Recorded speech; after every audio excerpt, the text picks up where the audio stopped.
अस्सलामु अलैकुम वरहमतुल्लाहि वबरकातुहू।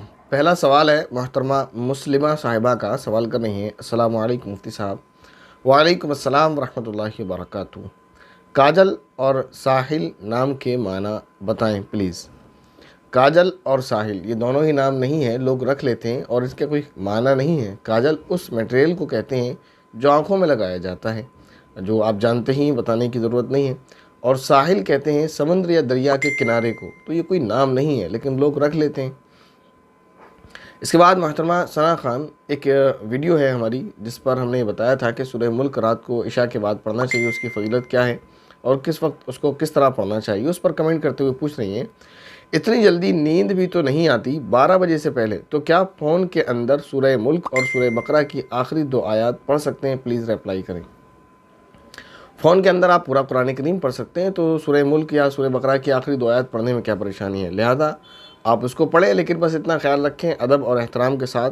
मोबाइल को भी जिस वक्त आप उस पर डिस्प्ले पर कुरान करीम को शुरू कर लें, तो जब वो कुरान करीम प्ले हो जाए या ऑन आप कर लें ऐप्स में किसी में, तो उस वक्त उसको अदब के साथ लेकर बैठें और उसको अदब के साथ, एहतराम के साथ बैठ कर पढ़ लें। इसकी इजाज़त है और कोई हरज की बात नहीं है।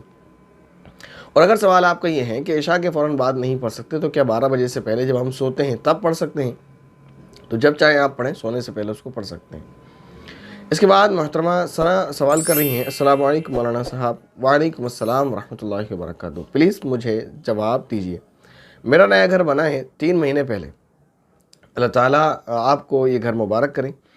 और मेरे घर में मुझे खून की छींटें सी दिखाई दी 3 जगह, और ये दूसरी बार देखा है हमने। प्लीज़ इसका आंसर दीजिए कि ऐसा क्यों है?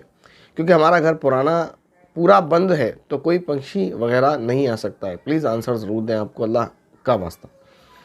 अल्लाह का वास्ता ना भी दें आप, तो जब आपका कमेंट हमारे पास पहुँचेगा तो इंशाल्लाह आपको जवाब ज़रूर देंगे। कभी कभी ऐसा होता है कि इंसान को वहम भी हो जाता है, और कभी कभी ऐसा होता है कि उसका कोई रीज़न होता है और वो हमें नहीं पता होता, तो हमें ऐसा लगता है कि शायद ये तावीज़ गंडे या कोई ऐसी चीज़ है।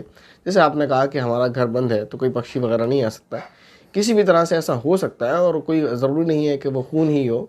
और इसको आप सीरियस ना लें इंशाल्लाह, और ये ख़त्म हो जाएगा। और घर पे आप आयतुल कुर्सी रोज़ाना पढ़ने का मामूल बनाएं और कुरान करीम की तिलावत का मामूल बनाएं डेली।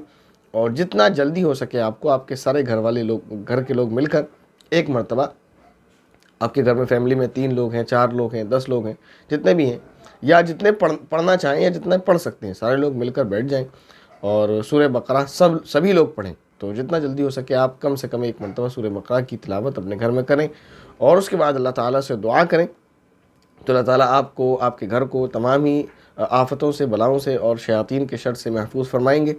तो उसके लिए आपको यही चंद काम करना है कि आपको कुरान करीम की तिलावत डेली करना है, और एक मरतबा सूरह बकरा का जो है, इस तरह आप सूरह बकरा को मुकम्मल कर लें, इंशाल्लाह आप तमाम बलाओं से महफूज हो जाएंगे।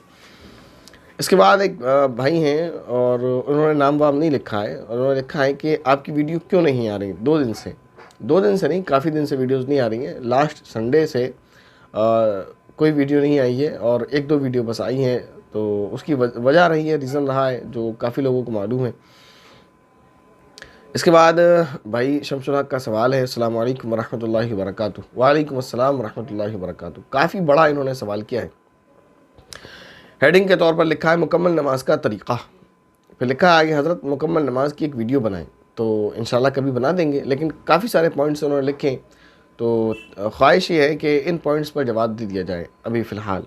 पहला पॉइंट है कि नियत कैसे करें। तो नियत के लिए मैंने बारहा बताया कि नियत दिल के इरादे का नाम है, ज़ुबान से कहने की ज़रूरत नहीं है, लेकिन आप ज़ुबान से कह लें तो बेहतर है। जैसे, और उसके लिए आप इतना कह लें काफ़ी है, नियत करता हूँ 2 रकात नमाज फ़ज्र की, बस।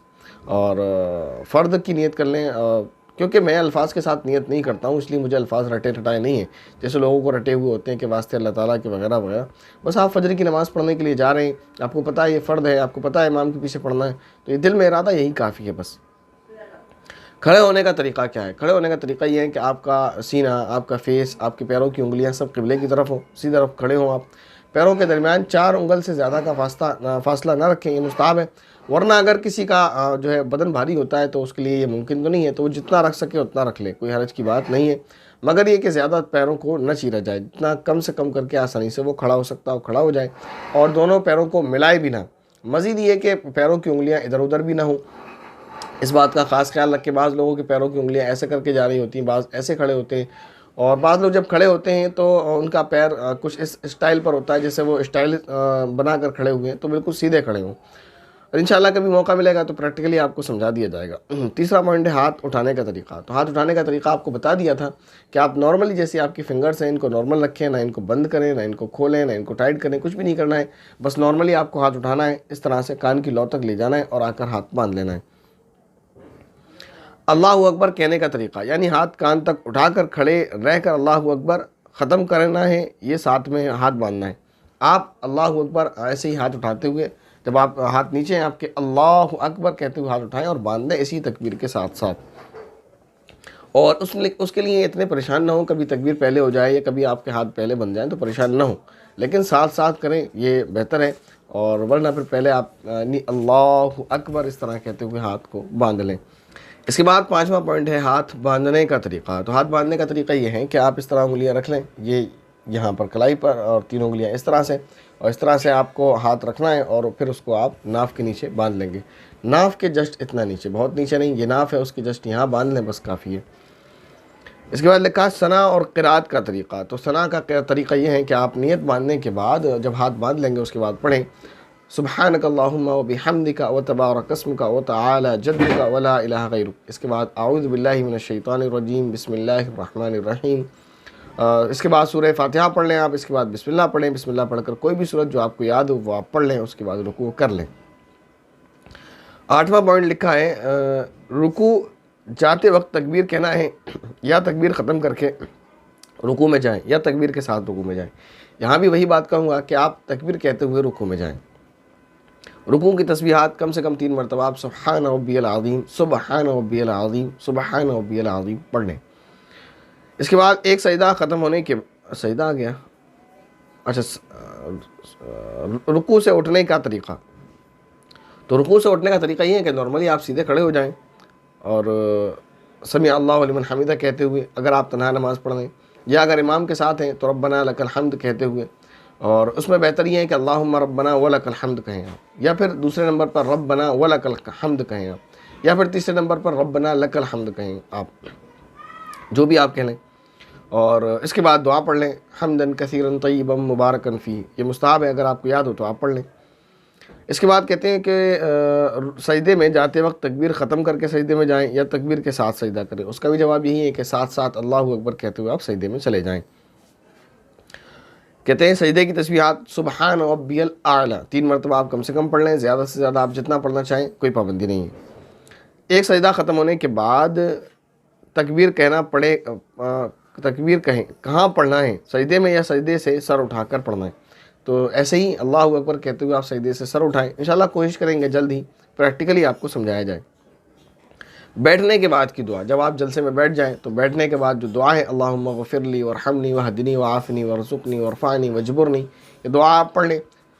और इसके बाद आप अल्लाहू अकबर कहते हुए सजदे में चले जाएं। कह रहे दूसरा सजदा जाने के लिए तकबीर बैठ कर कहें या तकबीर के साथ सजदे में जाएँ। तो तकबीर बैठ कर नहीं कहना है, तकबीर कहते हुए सजदे में चले जाएँ। अच्छा, फिर 16वां पॉइंट है सजदा ख़त्म होने के बाद खड़े होने के वक्त का तकबीर सजदा कहना है या तकबीर के साथ, बस वही जवाब है आपको, अल्लाहू अकबर कहते हुए आप सीधे खड़े हो जाएं। तकबीर ख़त्म होने के बाद फिर से हाथ बांधना, जब आप अल्लाहू अकबर कहते हुए खड़े हो जाएं तो जल्द से जल्द हाथ बांध लें। क़िरात करना तो क़िरात वैसे ही करें जैसे आपको बता दिया, बस यहाँ सना नहीं पढ़ना है और आऊज़ु बिल्लाहि मिनश शैतानिर रजीम नहीं पढ़ना है। बिस्मिल्लाह पढ़ें, सूरह फातिहा पढ़ें, फिर बिस्मिल्लाह पढ़कर कोई सूरत पढ़ें और रुकू सजदा कर लें। दूसरी रकात मुकम्मल करने का तरीका यही है कि जैसे आपको पहली रकात मुकम्मल करना है, दूसरी रकात मुकम्मल करने के बाद आपको खड़ा नहीं होना है बल्कि बैठ जाना है और अत्तहियात पढ़ना है। अत्तहियातु लिल्लाहि वस्सलावातु वत्तय्यिबात, अस्सलामु अलैका अय्युहन नबी व रहमतुल्लाहि व बरकातुहू, अस्सलामु अलैना व अला इबादिल्लाहिस सालिहीन, अशहदु अल्ला इलाहा इल्लल्लाह व अशहदु अन्ना मुहम्मदन अब्दुहु व रसूलुहू। और अगर आप ये फ़र्द नमाज़ पढ़ना है या 2 रकात ही नमाज़ पढ़नी है, आपको सुन्नत पढ़नी है, सॉरी फ़र्द नहीं, 2 रकात नमाज़ पढ़ दें आप, चाहे सुन्नत हो या फ़र्द, वो फ़र्द गलत, पहले गलत बोल दिया, फ़जर पढ़ दें ये कहना था। अगर आप फ़जर पढ़ दें या कोई भी 2 रकात नमाज आप पढ़ दें तो अत्तहियात के बाद आपको दुरूद शरीफ पढ़ लेना है। अल्लाहुम्मा सल्लि अला मुहम्मद व अला आलि मुहम्मद कमा सल्लैता अला इब्राहीम व अला आलि इब्राहीम इन्नका हमीदुम मजीद, अल्लाहुम्मा बारिक अला मुहम्मद व अला आलि मुहम्मद कमा बारकता अला इब्राहीम व अला आलि इब्राहीम इन्नका हमीदुम मजीद। इसके बाद दुआ पढ़ लेना है, कोई भी दुआ आपको याद हो। अल्लाहुम्मा इन्नी ज़लमतु नफ़्सी ज़ुल्मन कसीरन वला यग़फ़िरुज़्ज़ुनूब इल्ला अंत फ़ग़फ़िर ली मग़फ़िरतम मिन इंदिका वरहमनी इन्नका अंतल गफ़ूरुर रहीम।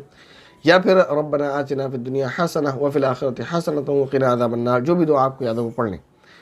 फिर कहते हैं दाईं तरफ सलाम फेरना, तो दाईं तरफ आप सलाम फेर लें पहले, अस्सलामु अलैकुम व रहमतुल्लाह इस तरह करते हुए। बाद लोग यूँ इस तरह सलाम फेरते हैं, ये सही तरीका नहीं है, पता नहीं क्या है। अस्सलामु अलैकुम व रहमतुल्लाह इस तरह आप अस्सलामु अलैकुम के बाद अस्सलामु अलैकुम व रहमतुल्लाह इस तरीके पर सलाम फेर लें और वापस लौट आएँ। कहते हैं बाईं तरफ सलाम का तरीका यानी कहाँ से शुरू करना है। तो जब आप लौट कर यहाँ आएंगे तो यहीं से दोबारा दूसरी मरतबा अस्सलामु अलैकुम व रहमतुल्लाह इस तरीके से करना है आपको। नमाज ख़त्म होने के बाद की दुआ तस्बीह वगैरह, तो दुआ अल्लाहुम्मा अंतस सलाम व मिनकस सलाम, ये पूरी दुआ ये पढ़ लें आप। इसी तरह अल्लाहुम्मा ला मानिअ लिमा अअतैत वला मुअति लिमा मनअत वला यनफ़उ ज़ल जद्दि मिनकल जद्द, ये दुआ पढ़ लें आप। और जो भी दुआएं आपको याद हो वो पढ़ लें आप। इसके बाद कम से कम 33 मरतबा सुबहानल्लाह, 33 मरतबा अल्हम्दुलिल्लाह और 34 मरतबा अल्लाहु अकबर, ये तस्बीह पढ़ लें आप, जिसको तस्बीह फ़ातिमी कहते हैं। तो ये आपके जो आपने पॉइंट्स रखे थे उस पर आपको जवाबात दे दिए गए हैं। इंशाल्लाह इस पर भी कोशिश रहेगी कि जैसे ही मौका मिलता है इंशाल्लाह आपको प्रैक्टिकली नमाज का तरीका इंशाल्लाह 2 रकात का बता दिया जाएगा। और बाकी अगर किसी का कोई सवाल रह गया है तो वो उसे नेक्स्ट कमेंट बॉक्स के लिए कमेंट करें, इंशाल्लाह उसमें आपके सवालात को ले लिया जाएगा। अस्सलामु अलैकुम व रहमतुल्लाहि व बरकातुहू।